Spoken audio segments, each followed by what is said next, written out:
Welcome to Eye on the Illini. This is Mike Kegley here with Kedrick Prince. Kedrick, we got one of the more sedate 98-point games that Illinois has played. I want you to talk a little bit about the excitement that you experienced this afternoon. Well, it was kind of a barn burner. No, that was tough to watch. It was kind of I expected that. The players went through the motion, and I'm glad that Coach Underwood scheduled it because it gave a chance to. It gave a chance to players like Thomas Love and Maya Halo and Brandon Lee to get back into playing a little bit.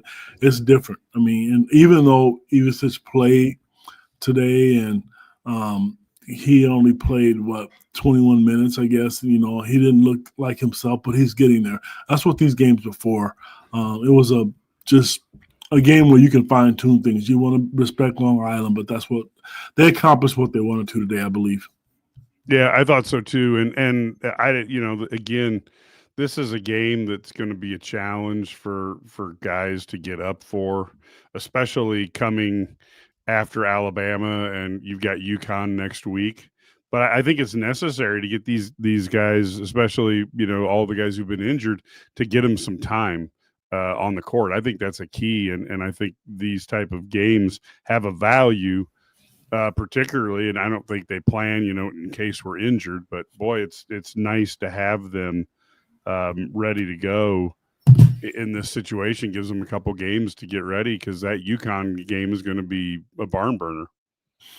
I liked about it because it was a starting lineup that you're probably going to see through the rest of the season, unless Petrovic, gets inserted somewhere. But the starting five was good. You want to start to build that team camaraderie. You want to have the starting five play together. Coach Underwood was asked after the Alabama game about Thomas Law playing with David and what it would look like. And there was a couple of high post actions tonight that I saw, and it was easy because it was Long Island. They had no size, but I'm really curious to see how that's going to transpire when they play against better teams. But again, today's game accomplished what they wanted. One of the other things that, I don't want to minimize, Coach Underwood liked the quick turnaround, like an NCAA tournament style. So I think that part of it's great too, so the players could see. And I thought Keaton Wagler bounced back really well today himself as well. Yeah, I thought so as well. And let's talk a little bbit about the stat sheet. Illinois ended up shooting 63% from the field compared to 53 for 38 for Long Island. Illinois was at a really nice, I guess the 3-point percentage cooled off. They ended up at 31% from the three. Long Island heated up to go 36. In terms of free throws, Illinois was 73 versus 57. Turnovers, 12 for Illinois, 17 for Long Island. Illinois had 28 points off of turnovers compared to 14. Total rebounds, Illinois won that 40-22. Defensive rebounds, 27-13. Offensive rebounds, 13-9. Second chance points, 17-5. Bench points, 31-27. Long Island had the advantage there. Points in the paint, 68 for Illinois, 24 for Long Island. Fast break, Long Island actually won that one, 7-3. Blocks, 11-5 for Illinois. Steals, 11-9 for Long Island. And assists, 15-8 for Illinois. It was tied twice in the game. The lead changed 3 times, and Illinois was in the lead for 36 minutes, 36 seconds of a 40-minute game. So there's really no statistics other than I don't think anybody got nuggets. Maybe they got they came close on one attempt, but so I think there was really nothing that Illinois did that was surprising. And they needed to do this. And this is probably the difference between a Brad Underwood team and some of the coaches in the past, is they do tend to take care of these things, and we don't have to worry about the weird upset. No, and you could tell today that you knew that was going to be the situation when the game started. I mean, it's. I don't want to be disrespectful to Long Island. It was a BTN plus game, because it's football Saturday. You're not playing a highly ranked opponent. I look at Stojakovic, who caught fire the second half. I want to mention something about him, and on our message boards, and holidays are coming up, so people, please come join us. We have a lot of different professionals on our board, and we disagree. And Mike, and I want to know your opinion on this. I think what Stojakovic did against Alabama was great. I saw him go one-on-one today, and I think he's a tough matchup. A lot of people, other people, professionals say he's becoming a black hole. I don't see it that way. I see you have to get buckets, and he's a go-to guy. And I don't think he forced anything. I really don't. Did he score every single time? No, but his percentage was pretty high. Would you like to see him pass and kick it out more? Would you like to have a go-to guy who's aggressive enough and who's, obviously he's effective at what he's doing? We just have mixed opinions on it. I personally like to see him do what he's doing. Yeah, I thought it was an interesting game overall, and I thought out there, the one thing that we always talk about, Ked, and you've talked about it too, as a former guy who's done a lot of coaching. We have been in a you can influence people by having them sit next to you when you're not happy with them. And I thought the one thing that I liked was there was a few times when the defense was bad where people got sat down. And when you're playing a team like this, again, a developmental game, one that you shouldn't lose, you've got to turn it into a learning experience. And I think some of the guys may have learned that defense is important. I don't know. How do you look at that, Ked, in terms of how did you use the bench as a tool when you were coaching? You want to use it as motivation, which is good, and also you want to develop your bench. I'm glad you mentioned it because I wanted to say this earlier. In years past, Coach Underwood's never done that. He's not used his bench a lot, and this time I thought he did. I thought there was times last year where you got in foul trouble and you want to develop your bench, and this time you saw him sub, and you saw Brandon Lee get in, and I don't know if the years past you would have seen that. So you want to develop your bench, and that's what these games are for, to develop your players, to see what they got. I still don't think Petrovic is 100% healthy. I know he's getting there. You can see he wants to do something, and his mind's telling him he can do stuff, and then his body's telling him something different. But you want to get the bench because there's going to be games where there's foul trouble, players aren't playing well, and you're going to have to rely on them. And you want them to be in the game to know what that's like instead of just throwing them in all at once. When they played against Alabama, I think they got lucky with Petrovic because he had 1-3 and he ended up having 5 assists in limited action.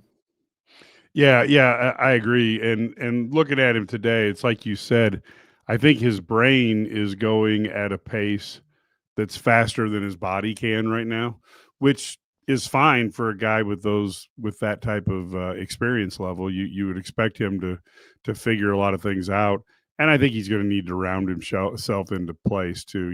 It's a lot different. Your heartbeat's a lot different during a game like this than it is when you're out there, on the practice floor. Yeah. Now, here's an interesting comment. And I will say that Stojakovic does go ISO a lot. He also gets to the basket. I mean, he doesn't have he's a good athlete, don't get me wrong, but he doesn't have the pure athleticism of a guy like, Terrence Shannon Jr., but he does manage to get to the court or get to the basket pretty good. So I've found it to, for him to it's been interesting because he is finding different ways to beat guys, but I do have concerns in the Big Ten that may be a lot harder to pull off with the defense that's played in the Big Ten, both the man-to-man defense on you and the help defense that you'll encounter in the Big Ten as well. Okay, Frederick Data, I'm glad you mentioned that, but I'm going to counter that. Here's how I'm going to counter that. Alabama's one of the best teams in the country. He did it against them. He did. Is it good? Is it bad? I don't know, but I will tell you this: when they needed a bucket and the team was struggling. I like having a guy like that. Is that going to work every single game? I don't know, but then again, it might, because he's really good at finishing around the basket. So to say today Long Island is not the competition Alabama is, I mean, let's call a spade, but he did it against them, and he looked really good doing it, and it didn't look tough for him. They put him in a situation to where he's going to be able to take a guy one-on-one. And I'll tell you the part of his game that you haven't seen yet, and if you want to get on YouTube, you can see it. He's spinning and getting to the basket right now, but he has like a 7 or 8 foot pull-up, and he's just as effective with that. So if there's a bigger defender on him and the team starts to, defend him different, that is a part of his arsenal. And I do think he'll kick it out. I don't think he's had to shoot over 2 or 3 people. If you go back and look at both games, that one-on-one massive isolation was there for him. It was one-on-one. It wasn't 2-on-1. To me, that's when it becomes a force issue, is when he's trying to shoot over 2 or 3 people. And I can assure you, if he does that and he's not effective with it, he'll be sitting on the bench, or they'll put someone else in that position. Yeah, no, I agree there.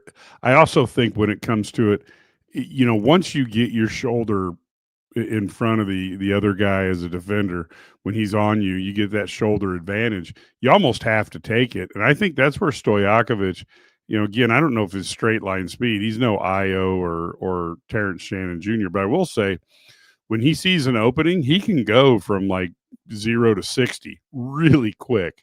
And so I think many times he's in there, kind of reading what he wants to do. Once he gets that advantage, he turns the jets on, and it turns into a layup. And it's hard for me to not want him to take those opportunities. Yeah, because right now, if you look at this entire team, I think that, I shouldn't say that, but you got guys who can get to the basket. I think Keaton Wagler can get to the basket. I think Petrovic can. Obviously, Kylan Boswell can. But you want to have multiple options. You want to have options to where you want to put the pressure on the defense. And I can tell you right now, I know UConn is scouting that. They're trying to figure out how they can stop him. But if it's one-on-one, he's really good at getting to the free throw line. Now, we saw last week that didn't work out so well. I think he was 2 for 5. But I'll tell you this, I would like to have a guy on my team like that than not have a guy on my team like that. And I do think he is going to be able to score effectively in the Big Ten. His three-point shooting, Brad Sturdy and I, our colleague, we talked about this with you, Mike, on a couple of podcasts. We'd like to see his three-point shooting percentage go up. Now, I think he made 1 or 2 against Alabama. I know he made 1 with a better supporting cast. If he gets his three-point shot to where he's shooting 35, 36%, he's going to be a tough kid to guard. Yeah, I totally agree with that. Totally agree with that. And, when we look at some of the things that are going on around the league, I think you see this team is going to be able to score. I think some of the inside power, I guess. I know Ivisic isn't feeling good now, so I get that. But I would like to see a little more aggression. He missed an easy layup, which happens to everybody, but when you're 7'1" and you have a 3-foot shot, I just prefer you not to fade backwards. Go in a little bit more. And of course, again, he's going to get more aggressive as he feels better. I also thought feeding those guys all those lobs, that gives somebody something that they have to worry about on film, so that when you do run those plays, you might open up more things for Kylan, or you might be able to get the ball back outside for an open shot because people are dropping in to help out on either Ivisic, who did a nice job of, against obviously a smaller team, of going in there and basically making something happen. It was a different look, and I like that part of it. I would like to see out of this offense, I like to see more sets. I think, I watched the film against the Alabama game and listened to a lot of different experts on the game. That was one of the adjustments that Oates made against Illinois in the second half. They took things away from them. So there's one part of this offense which is good because they score a lot of points. I wish they'd run a lot more sets. I do think they did run one good set late in the game for Rick House to get a 3, but you want to be able to run those things where you can slip the screens. And I know people don't like Bruce Rudder, but he was really good at things like that. So that part of the game I would like to see, because you want to stop the bleeding. If you're a good team, you want to compete. You should avoid 5, 6, 8 minute scoring stretches where you're not putting the ball in the basket, where you're not scoring. Yeah. This one, I guess, I don't know. I'd have to look up Underwood's record. He's beat, more top 25 teams than many coaches at Illinois. So I guess, that one I have a hard time with. But you're supposed to beat up the bad teams, and then the great ones are hard to beat, or else they wouldn't be great teams. So I guess I have less issues with this than some people. Clearly, you want to go on a run in the NCAA tournament. And when you see all the national championship banners that are hanging in the State Farm Center, it's not a very easy thing to do because there aren't very many hanging up there. So Illinois has, I guess, because of the fact that he hasn't had a big run in the NCAA tournament, Underwood's going to have to answer this question until, he has a big run in the NCAA tournament. Ked, what do you think on that? I'm not disagreeing with you, but I'm going to throw a few things at you. They went to the Elite Eight. They lost to the team that won it all. Yep. Iowa State was a big win. I'm sorry. If you think that was playing a junior high school or high school team, sorry, that wasn't. You were supposed to beat the team you're supposed to beat. And understand this. No team is going to win every game. I mean, it's possible. But I could have swore I just watched UConn lose at home to Arizona. So should they get mad at him? Or I just watched Michigan State just demolish Kentucky, who's one of the best teams in the country. It is going to happen. Illinois just beat Texas Tech. So you're not going to win every game. I mean, do I expect Illinois to beat a Tennessee at some point, or a UConn, or an Arkansas, Missouri? Sure, I do. You're not going to win every game, but they're going to get their share. And he's had some big wins underneath his belt. I'm sorry. Yeah, I mean, I think he, in particular, I think the last couple of years Illinois has struggled with the injury bug, and which I find very fascinating because this team's in really good shape. And they got the best strength and conditioning coach, or one of the best in the country. And so it's been frustrating to see the injury bug hit so often. But, you've got a situation here where going up against UConn is a very tough team. And when you're going up a team that's a perennial top 5 team, won 6 titles or something in the last 25 years, you know that when you put them on the schedule, that's not a W, and more likely it's going to be an L. But you either want to play good teams or you don't. And then Tennessee, that's going to be a tough one because that is historically, if you go travel to the different arenas around the U.S., it's one of the toughest college arenas out there. So I don't have a problem with Underwood doing that. And yeah, you want to see the team win. But in the end, as a very old Illini fan, I would much rather this team, learn from those losses and then have a run in the end of the year versus being the best team in the country in December and then watching it slip away later on. I'm going to tell Illinois fans this. Whether you like Brad Underwood or not, whether you're happy with the way the program is or not, that's your right and your choice. But I will tell you this is a fact. Tennessee wouldn't play in Champaign last year. Illinois weren't able to schedule Arkansas or Alabama. You know why? Because the program stunk. UConn wouldn't have played Illinois. If UConn was looking for a Big Ten team before Brad Underwood got this ball rolling, it would have been Ohio. It would have been Ohio State or Michigan State, somebody like that. Because Illinois is one of the best teams in the country. Now, whether it's good enough for you or not, that's up to you. I understand that, but they can play anybody in the country. And people will schedule a home against them or on a neutral court. They know how big of a win the Illinois basketball program is. So you got to look at the big picture. Yes, I would love to see them go to the Final Four. And we all believe, I think most of us believe, that if they didn't run into UConn, they probably would have went to the Final Four that year. I'm not one of those guys to where I just want to get rid of a guy because the grass isn't always greener on the other side.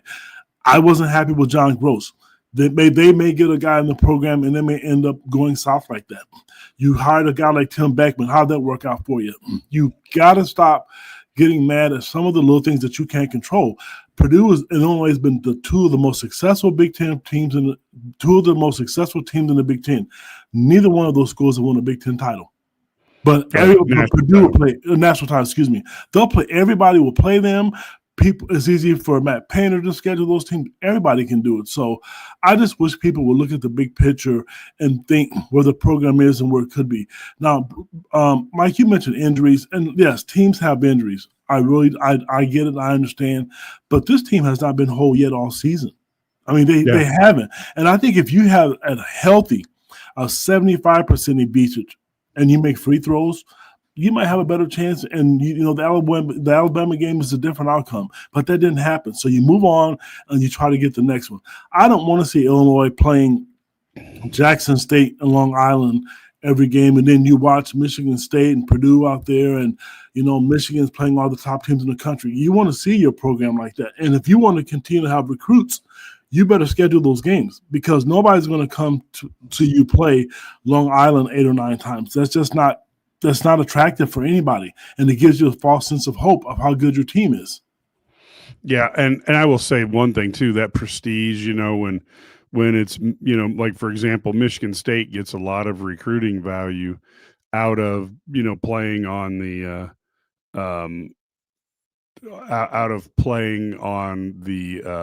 that aircraft carrier. I mean, that's just nice. And you look like you're one of the best teams in the Big Ten, or best teams in the country, because you're chosen to do that. I think headlining at Madison Square Garden, I know we don't care a lot. We're Midwesterners, but that's a big deal in New York when a team comes in to play at Madison Square Garden. And if you want to go back to the ancient times, I'm just trying to give you a way, but basically, how Notre Dame became a national school was when Newt Rockne would take that team anywhere in the United States. They'd go play USC on the West Coast. They'd go play, Rutgers on the East Coast. And they got a name by being, a team that was so good they had, they would travel anywhere. And I think, it's not quite the same example, but I do think that Illinois gets a lot of street cred. And then when you have guys like Orlando Antigua, who can recruit anywhere, but he's particularly good on the East Coast, you want to give him that New York City game, because that guy's got contacts all over the place, and he can pick up a phone and say, hey, get your kids down here and watch this game. And that makes a difference in recruiting in the long run. That's how you build that credibility for what your team is. And sometimes having a gun and will travel, like the old Western, that's kind of how you prove you're the tough guy, by showing up and doing that. And they're not going to win all those. And I'm sure Underwood wants to get more than his fair share. But those are also teams that are very good. Mike, I want to comment on a comment that Kenny made, McCoy 396. I kind of agree with him a little bit. To start the season, there was a lot more opportunities for them to score in transition. When they play against better competition, I don't see that as much. I think and Coach Underwood did mention this, they value every possession. But I don't know if you want to turn that faucet on and turn it off every single time. I like to see them run the ball down the court. They're not pushing it like they did to start the season. I think you're missing scoring opportunities, but they're not shooting the ball great from the perimeter like they started the season. I think if they're making shots, and again, I think that's a great question, Kenny. If they're making shots, I think you'll see that. Because late in the season last year, you remember the Oregon game, they just came down and they were chucking up threes and they were going in. But I thought there was in the second half at the Alabama game, I thought keep pushing the ball, put the pressure on them, because that's what they're doing to you. But I think Illinois they knew they could win, but they were playing not to lose, I guess, if that makes sense, and not playing free, because that is good basketball, because they can run with people. People look at this team and they stereotype and say they're not athletic enough. They're not as slow as anybody, as people think. They didn't get blown out by Alabama. I think they have the players who are good enough and who I think are quick enough to defend some of those guys and beat them off the dribble. I just want to see more of it, that's all. And I think it's a learning experience for a guy like Keaton Wagler. He was able to do some things that was easy for him against these teams. And now learning how to protect the ball against better competition, that's why you play these good teams, and that's why you play the bad teams.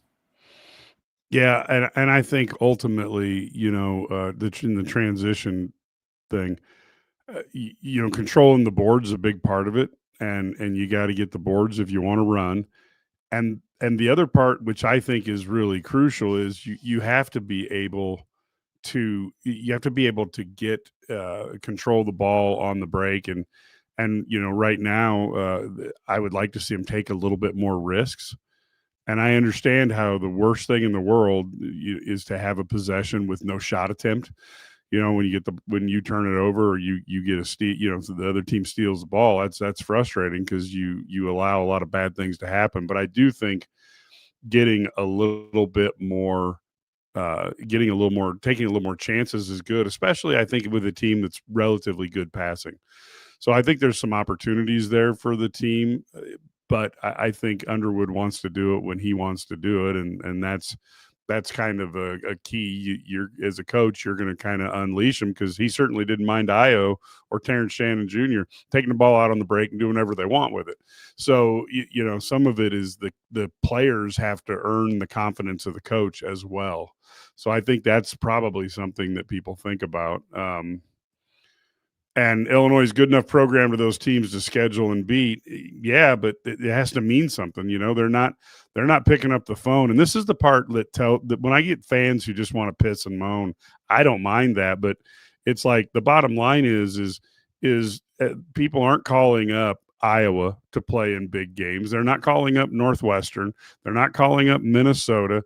They're basically calling Illinois, Michigan, Purdue, Indiana, maybe Wisconsin, and that's it.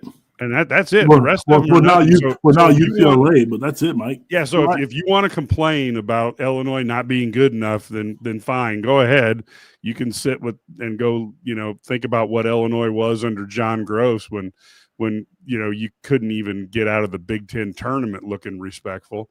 And like I said, in this case, they are good enough that they can potentially beat them, but that's what happens in a game. And Texas Tech came up here and they thought they were going to win and they lost. So it is what it is.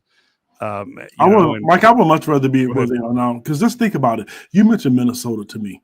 Do you think if Minnesota, Alabama would want to play Minnesota on the neutral, why? What would be the point? They'd win by 50. It would not benefit. Or if they lost, what would happen if they lost? It would be like, what the hell happened to you? Yes, and if you lose to Illinois and they're ranked 8th in the country, that's not bad. You know what I'm saying? So that's the one thing you have to look at. Illinois, they've arrived. They're not what they used to be. Because we follow them and we cover them, they're not just a podunk team, and I'm really sorry. I mean, they're better than what people give them credit for. It's much easier to watch. Do I agree with every single thing that happens? No. I would like to see them run the ball more. I would like to see them run some sets more. I would like to see them make defensive assignments. I'd like to see them make more adjustments with that, even though I'm starting to see it now a lot more with Coach Crocker being involved. But there's more than one way to skin a cat. And my way may not work either. I'm not saying it does. But here's the other one. We all disagree on what should happen for how Stojakovic should be used. I mean, how many, should he go ISO? So it's all different. I'm totally okay with it, with how things are going. It beats the alternative. I mean, I love seeing my team that I cover and team that I like, on the national spotlight. And I finally heard Coach Bielema, a coach at Illinois, say it does matter if you're ranked, because of the benefits of especially now with all the TV rights and stuff. So you got a program that's ranked, and they've been that way. You got rivalries with Purdue now that you didn't have before, because they're one of the best teams in the Big Ten. I like the competition, and I know Illinois teams circle Illinois on their schedule. They want to beat them. How I know that? Because there's a kid that's playing for Michigan State that I know that's important to him. So that's the way I look at it, guys. Sorry.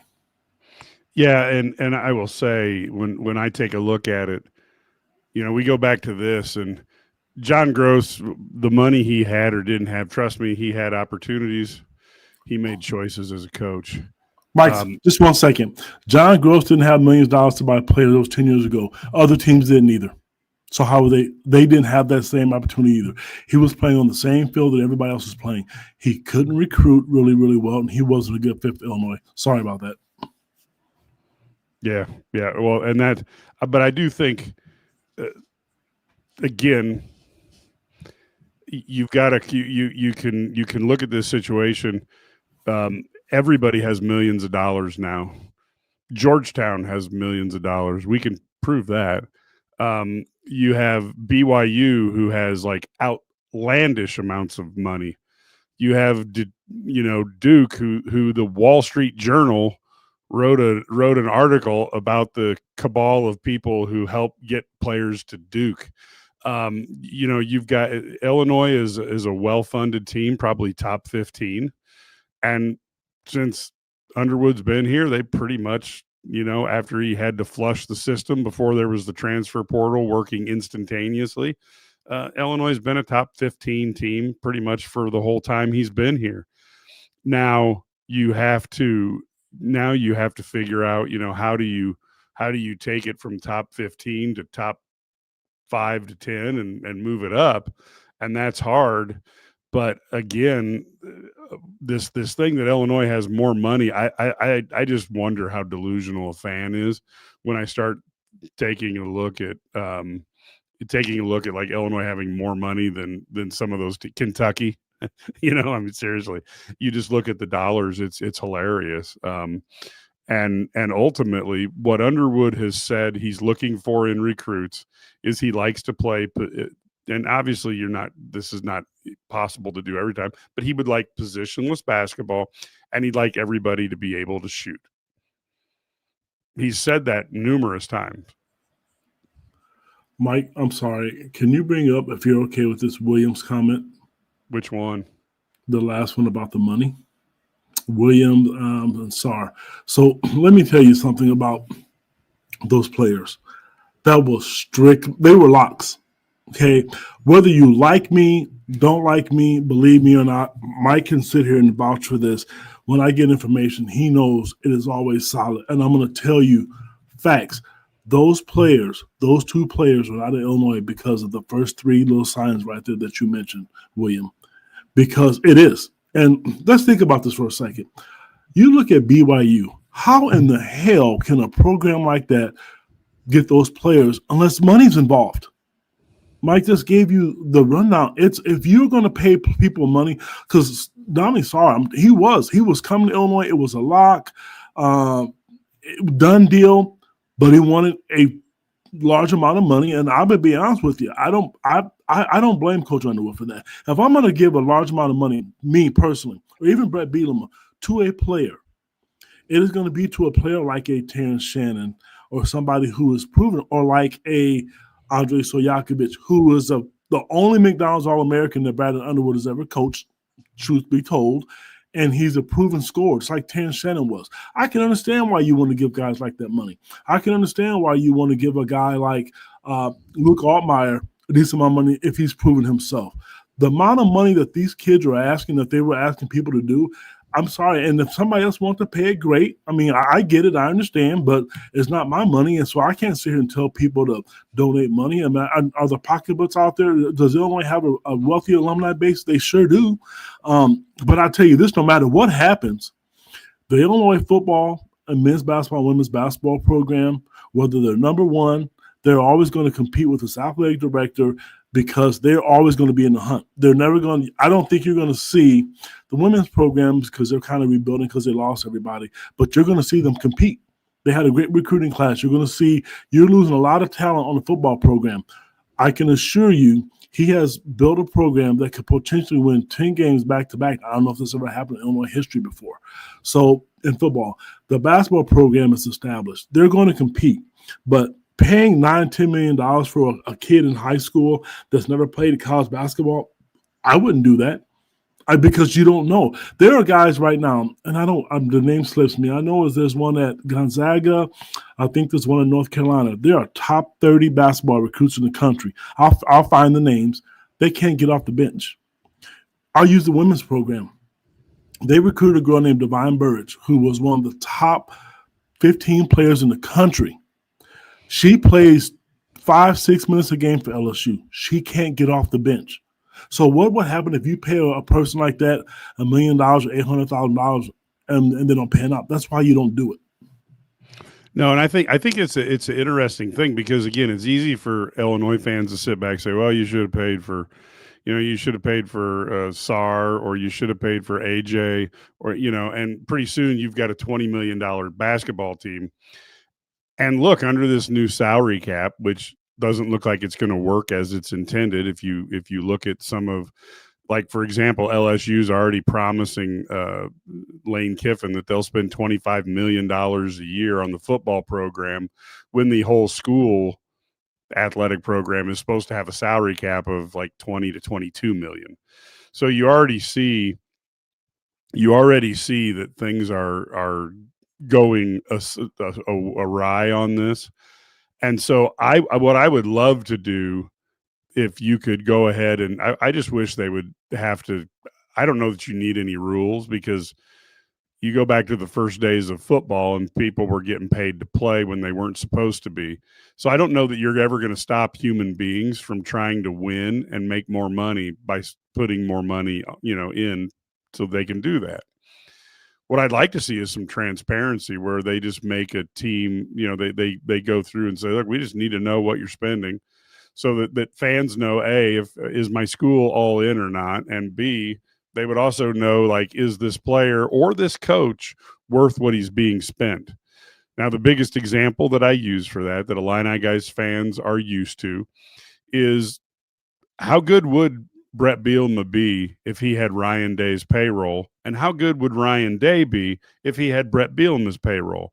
My guess is that you could be in a situation where Brett Bielema might even do a better job than Ryan Day has, because Ryan's had the best roster in college football for 4 of the last 6 years, and he has one title to show for it. So maybe if Brett Bielema was there, maybe he'd have 3. We'll never know.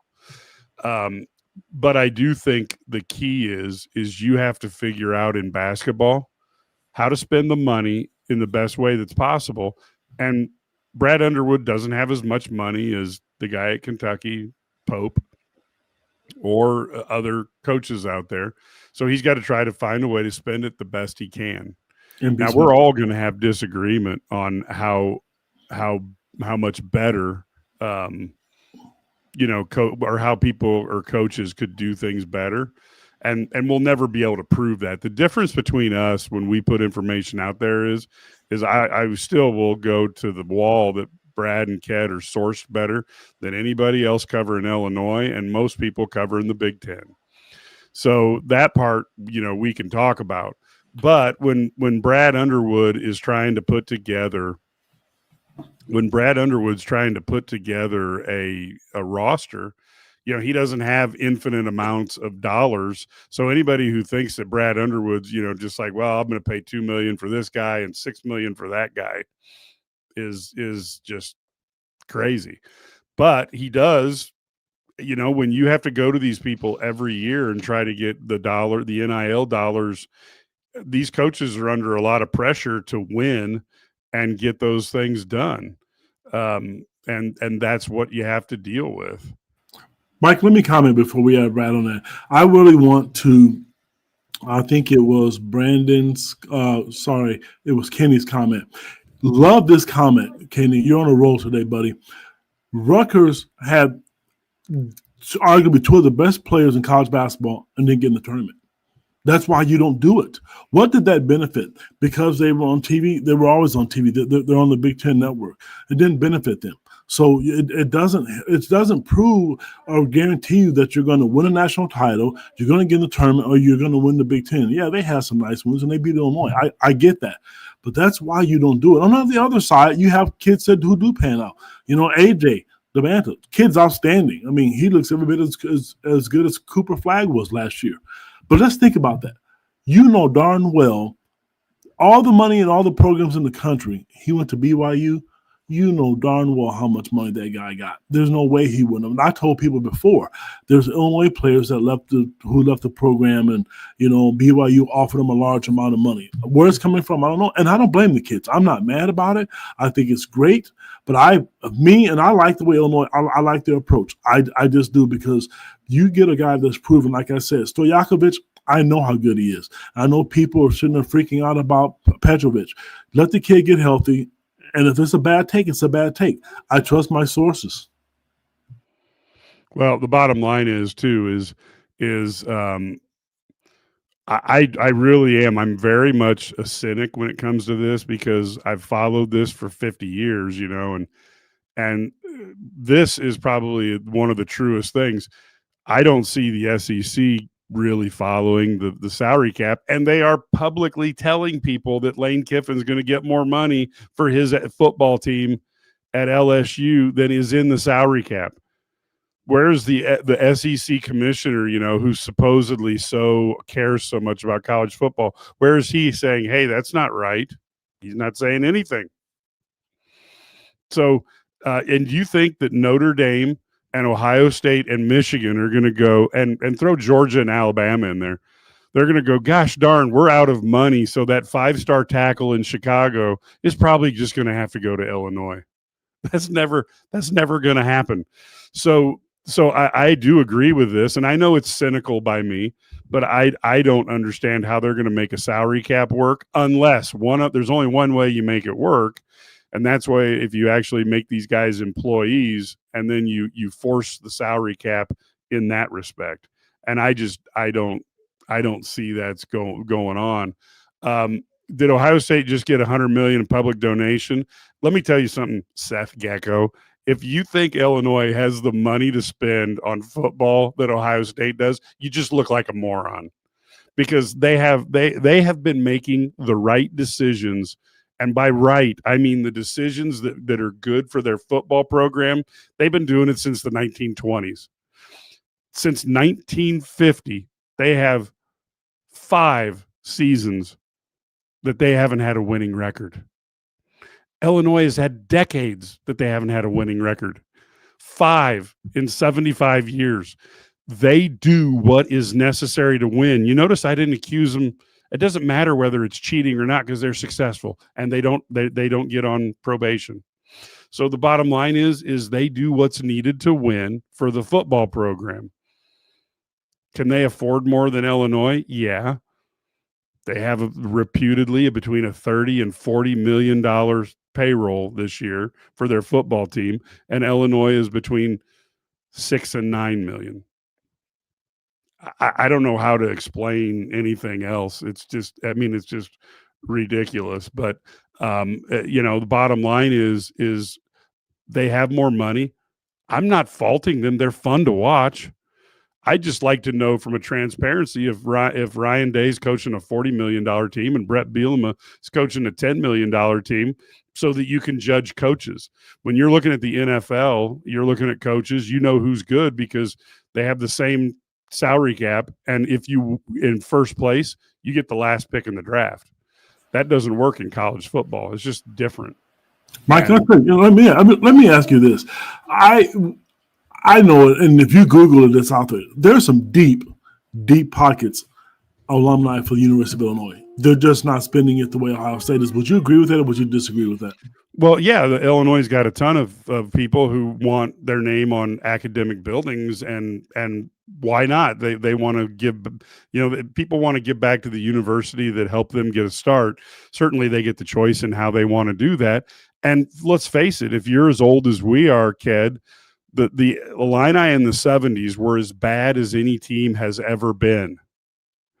Then you had the 80s come around, and they got for Michigan and Ohio State, the 80s would be a bad decade.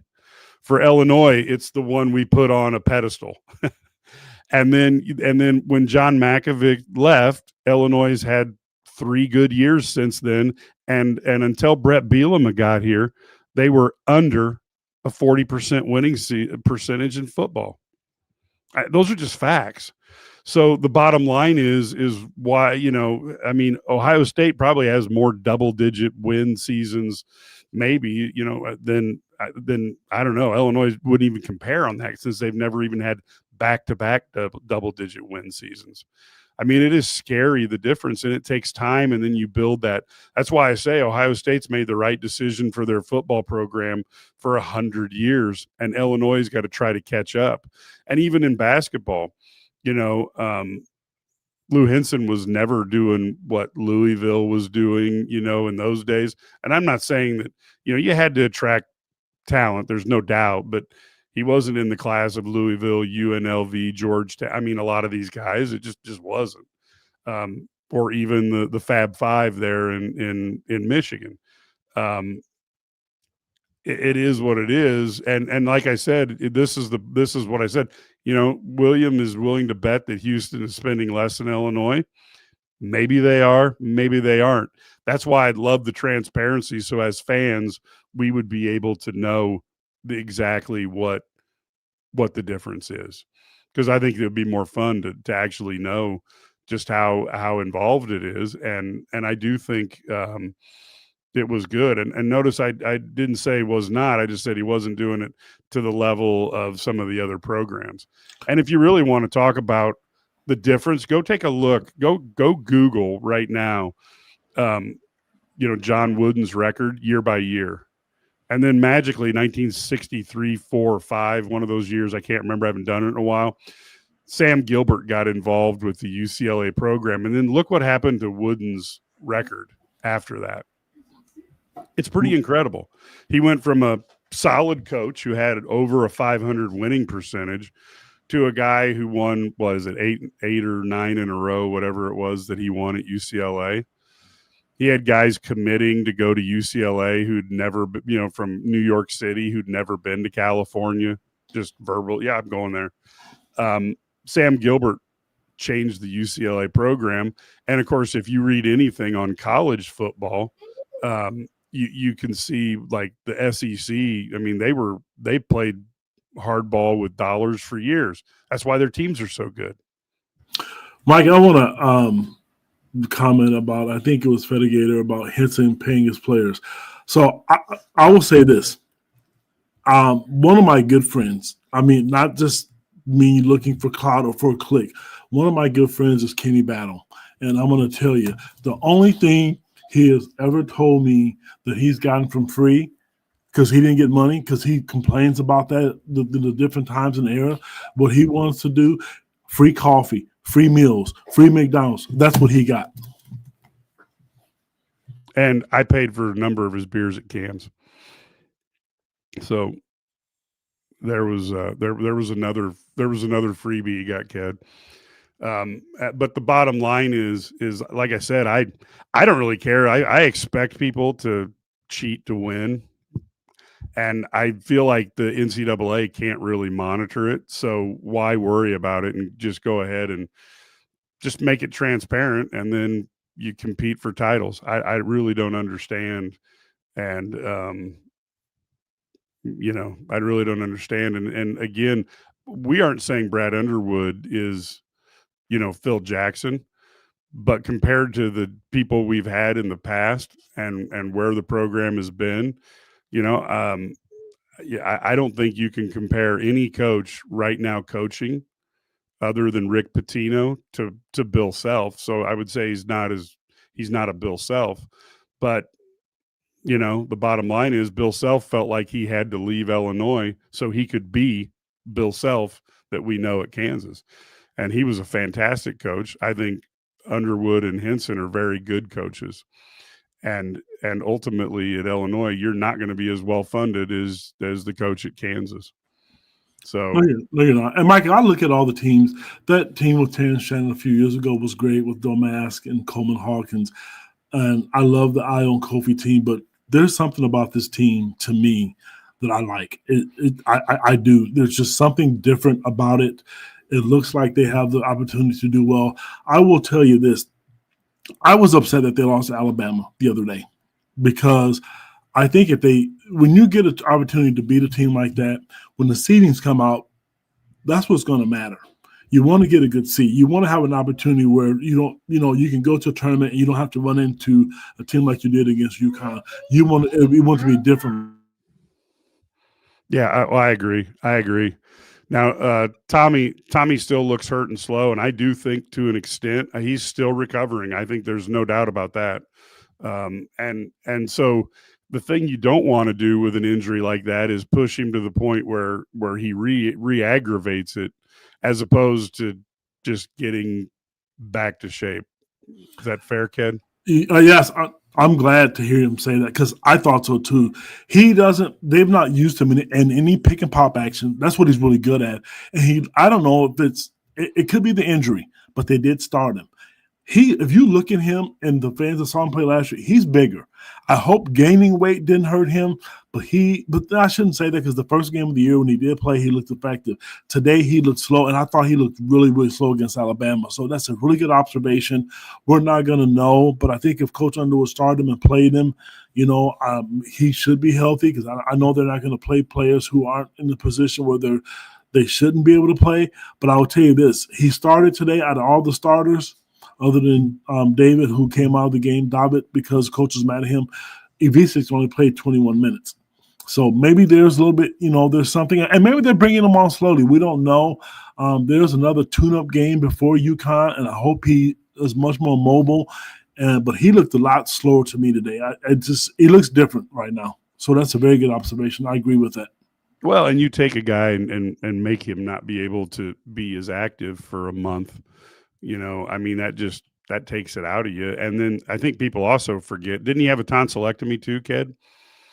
And folks, tonsillectomies later in life are much harder than you might think it is. And I think actually, Brandon just brought it up here, tonsils and then going out and you get hurt. That tonsillectomy, don't ever underestimate that surgery, because I had it when I was 30 and it was a nightmare. Now, when we look at this, I think it's hard to say that for everybody in Chicago that it's never been cool, but I do know that there's a lot of kids that I met in college and stuff who were from Chicago who loved Illinois sports. But I do think that when you're dealing with something like Chicago, I think there's a few cities in the country that you can't really dominate, even if you're the local school. So I live in one of them. The Dallas area is not dominated by Texas. Everybody goes into Dallas to try to get players.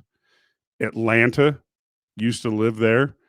The whole country goes into Atlanta. It's like, and Chicago, New York, and LA, those 5 cities, they're almost like, think of them as regional capitals, like Dallas is the Southwest capital, and LA is the West capital, and the Midwest capital, Chicago, the Southeast capital is Atlanta, and New York City is the East capital. So there's never been a way to totally dominate that. About the only time that somebody really dominated one of those areas was when Pete Carroll started to dominate out in USC, and then they started having some teams that were unholy, because then they would do the national and that. So I do think that makes it a little bit of a challenge. And I will be honest with you, the 80s, Illinois did a great job in basketball. But if you go back and you take a look at the state of Illinois recruiting rankings, even at the height of Mike White, he might pull in maybe 8 of the top 25 players in the state of Illinois, because you had Notre Dame, you had Michigan, and Ohio State would come in there. You had some national powers. It wasn't quite the same. It wasn't as easy to do it national, but you had the Alabama, the USC, the Penn States that would come in. And that in the 80s was before Iowa and Wisconsin. Well, Iowa was getting good and Wisconsin wasn't good yet, because those 2 schools have really got their tendrils in Chicagoland, and that's made it a little tougher as well. But you're right. Illinois did more there. And the other thing is, Ked, you're the recruiting guy, but Chicago hasn't produced as much from the basketball side in the last 10 years. It might be the worst 10 years for Chicago that we've seen. The last big stud that come out that affected Illinois was Io and I guess Morez Johnson because of the prep schools. I mean, you don't hear anything about Illinois high school basketball like you once did, and it was dominant, but prep schools are taking over everywhere. So it's not just the state of Illinois. I learned yesterday, and I forget the name of it, is United something. Iowa, the state of Iowa has a prep school, and I YouTubed it and watched the video on it yesterday. It looks like the best prep school you could possibly see. I could not believe. And there's one of the top players in the country is a 7-foot kid who's going to Houston next year. So the prep school scene is different. They have taken over. You got your traditional prep schools and stuff, but now they're popping up everywhere. So, and kids are going all over the place. I guess if you look at one of the most recent McDonald's All-American is Jeremy Fears Jr., who's at Michigan State. His brother, Jeremiah, who's having an unbelievable NBA career, left, but, he didn't stay in Chicago either. So these kids are leaving, and Maraez, Illinois was lucky to get him. He stayed all 4 years, but then he was going to go to a prep school. At least I know it was talked about. So that doesn't help. And the fact, maybe you have to give Illinois credit. Maybe they saw the writing on the wall. Maybe they saw it coming because they still recruit the state, Chicago, but they're not, married to it, if that makes sense. Yeah, I mean that is a crazy thing, and La Lumiere obviously, and of course Jeremiah went out to Arizona of the Fears brothers. You see a lot of that, and then of course you got IMG that gets a ton of people. So yeah, the whole basketball landscape has changed with these kids wanting to go in and play the top kids, and I'm not blaming them for that, but boy, it is a lot different than what we thought. Going back to the game, since we've been talking a little bit more about non-game things, Ked, how did you think about Lee coming back today? Because I know you're one of his biggest supporters. How did you think he looked? I think he forced the issue a little bit, but that's expected because he hasn't played. And you look at the rotation, a lot of people have asked about the rotation. He's right now, for me, I think he's the last guy in that 9 or 10 man rotation because you got Milo and you got to make sure Kylan gets his minutes. Keaton's going to get his minutes. So I think he's a guy that you need to play early. When we started this podcast, that's one of the things I mentioned. In games like this, get him minutes, because if somebody gets injured again, and we know Illinois, injuries and Illinois basketball, Illinois sports go hand in hand. So getting a guy out there like that early to play, I think is good. But is he talented? Yes. I think he's in a numbers game right now. And I think when he is on the floor, he's the type of player to me where he needs to defend and not make mistakes and turn the ball over. That's going to keep him on the floor to get any extended minutes that he deserves with this team. This team is deep. I think they're talented. And I do like what they're doing. I think Coach Underwood, we've always given him credit for about making adjustments and with recruiting. I've never seen him play this many players this long. So kudos to him. I'm happy he's doing that. Yep, that's perfect. So we're just about ready to wrap this up. Sturdy is having connection issues. Now, folks, we will be back, though. We will be back because today we're going to do a halftime show. We will be on at the half of the Wisconsin game. We will also be back on at the we'll also be back at the post game for Wisconsin as well. Ked, you want to talk wrap up here for just on your final thoughts on this game? It was a good tune-up game.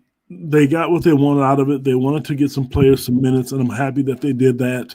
If I had any concerns, any at all, I want to see the Aviciis that we saw last year. That's my only concern. Everybody else, I'm not worried about. They look good. They're doing what they're supposed to be doing.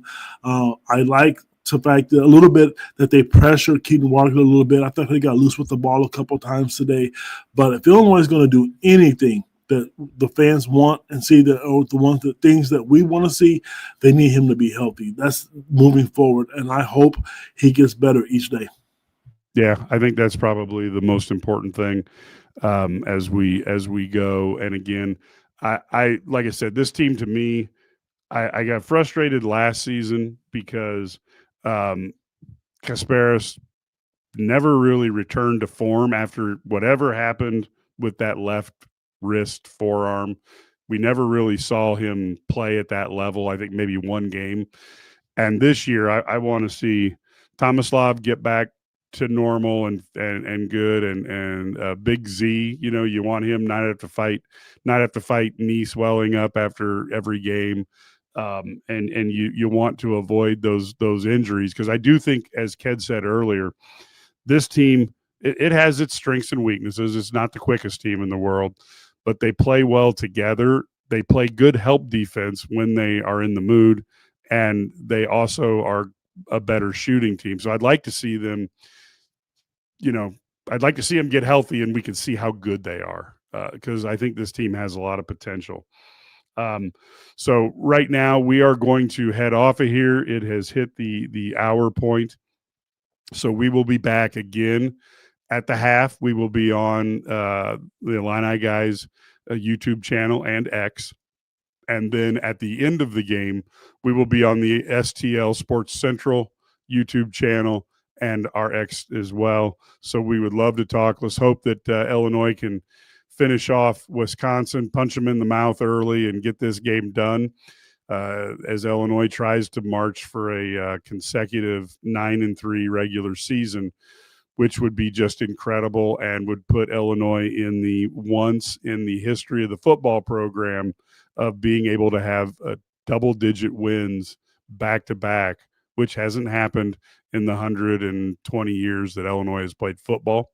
So that would be really cool to see for the first time, but they got to start it tonight in Wisconsin.